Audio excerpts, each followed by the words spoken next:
పిలవలేదు. అసలు మీకు సినిమా చేసే ఇంట్రెస్ట్ ఉందా లేదా? సినిమా అంటే పిచ్చి ఉంది కాబట్టే నీ కథ ఓకే చేశాను తమ్ముడు. మరి కాకపోతే నేను చిన్న టెన్షన్లో ఉన్నాను. ఒక 4 రోజుల్లో నేనే నీకు కాల్ చేస్తాను. సరే రై అన్నా ఆ సెట్టిగాడి ఫోన్ నెంబర్ దొరికిందా? దొరికిందన్నా. మరైతే కాల్ చేసి. సారీ రా, పనిలో పడిపోయి మాట్లాడలేకపోయాను. Congratulation. Thank you so much. 1 minute phone call. Hello. మీ ఆవిడ నా దగ్గర ఉంది. రే మళ్ళీ మీరెవరా? సార్ పేరొట్టే సరిపోద్దా లేదా పాస్పోర్ట్ ఆధార్ కార్డు కూడా ఇమ్మంటారా? రే రే ఒక్క నిమిషం ఆగరా, ఇవన్నీ పక్కన పెట్టు. సిటీలో ఎంత మంది దగ్గర ఉందిరా నా పిల్లం? నీ పెళ్ళం నా దగ్గరే ఉంది. నీ పిల్లం నా దగ్గరే ఉంది అని బేస్ వాయిస్ లో చెప్తే సరిపోదు. ప్రూఫ్ ఉందా? ప్రూఫ్ ఎందుకు? పెళ్ళమే ఉంది. మాట్లాడు. నాన్న నాన్న ఎలా ఉన్నావమ్మా? నేను బానే ఉన్నాను నాన్న, కాకపోతే కొంచెం గట్టిగా కట్టేశారు. అయ్యో నేను చెప్తానేమ్మా, ఏం కాదే. చాలు చాలులే, ఇలా టైం అయితే ఫోన్లోనే కాపురం పెట్టి ఎలా ఉన్నారు? రే, రే, ఆ కట్లేదో కట్టారు కదా, కొంచెం లూజ్ గా చేయండి రా ప్లీజ్ రా. జాగ్రత్తగా చూసుకోవడానికి. ఇదేనా నా పెళ్ళమా? సరే ఎంత కావాలి? నాకు డబ్బులు వద్దు. మరి నాకు నీ పని మనిషి కావాలి. పని మనిషా?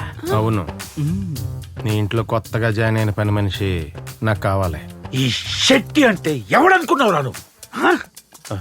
ఇప్పుడు ఒక లెవెల్ ఒక స్థాయి అని ఉంటుంది. నా ఇంట్లో కొత్తగా చేయడం పని మనిషిని. అమ్మా ప్లీజ్ అమ్మా ఒకసారి వస్తావని అడక్క తినమంటావా? అయినా ఈ పని మనిషి ఫ్యాంటసీ ఏంట్రా? ఎవడస్తాయి ఆడిది, ఎవరి రిక్వైర్మెంట్లు వాళ్ళే. నీ పెళ్ళం నీ ఇంటికి రావాలంటే నీ పని మనిషి నా ఇంటికి రావాలి. ఆ పని మీద ఉండు. బ్రోకర్ చేసి దొబ్బారు కదా. సరే గాని కట్టలేదు, కొంచెం లూజ్ గా కట్టండి ప్లీజ్ రా. కట్ చేసాడు. రాయ్ మూత మూసేరా. రే ఇట్రా సార్. ఇప్పుడు మన దగ్గర కొత్తగా పని మనిషి ఏమైనా చేరిందా? ఎవరో జాయిన్ అయినట్టున్నారు సార్. ఎందుకు? సరే దాన్ని తీసుకొని రెడీ చెయ్యి.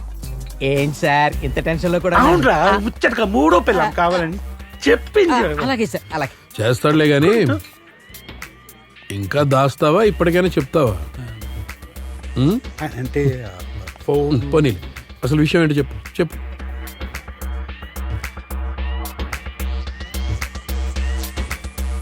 నువ్వు నేను చిన్నప్పటి నుంచి ఫ్రెండ్స్. ఇప్పుడు కొత్తగా నీ గురించి నాకు తెలియాల్సింది ఏం లేదు కానీ ప్రాబ్లం ఏంటో చెప్పు.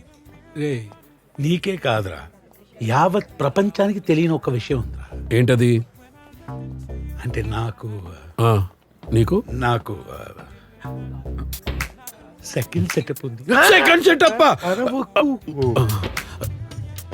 నీకు సెకండ్ సెటప్ ఏంట్రా? అవునరా, అయినా అదేదో ప్రపంచంలో నా ఒక్కడికే ఉన్నట్టు ఎందుకురా రియాక్షన్? అంటే నీకో విషయం చెప్పాలి. నీకు కూడా ఉందా సెకండ్ సెటప్? మన స్కూల్లో పక్కూరి పద్మ మన క్లాస్ లోకి వచ్చి నీ పక్కన కూర్చుంటేనే నువ్వు పారిపోయి పక్క క్లాస్ లో కూర్చునేవాడివి. అలాంటిది నీకు సెకండ్ సెటప్? రే ఇప్పుడు చైల్డ్హుడ్ మెమరీస్ అంతా అవసరమా? నేను చెప్పేది ఒక్కసారి వినొచ్చు. మీది ఇక్కడే ఉంది.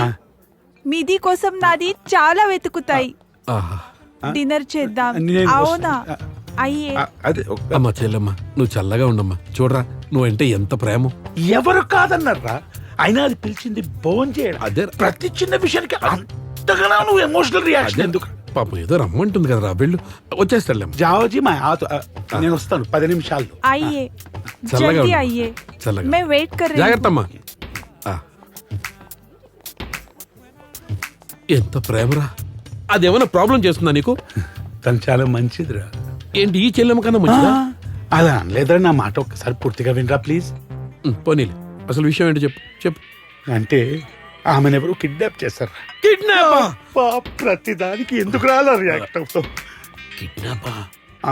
ఎవరు చేస్తుంటారంటావు? ఆడెవడు నాకు తెలుసు, ఇంత పెద్ద పంచాయతీ జరిగేది. అది అలా కాదురా, నీకు ఐడియా ఉంటుంది కదా ఎవరై ఉంటారా అని.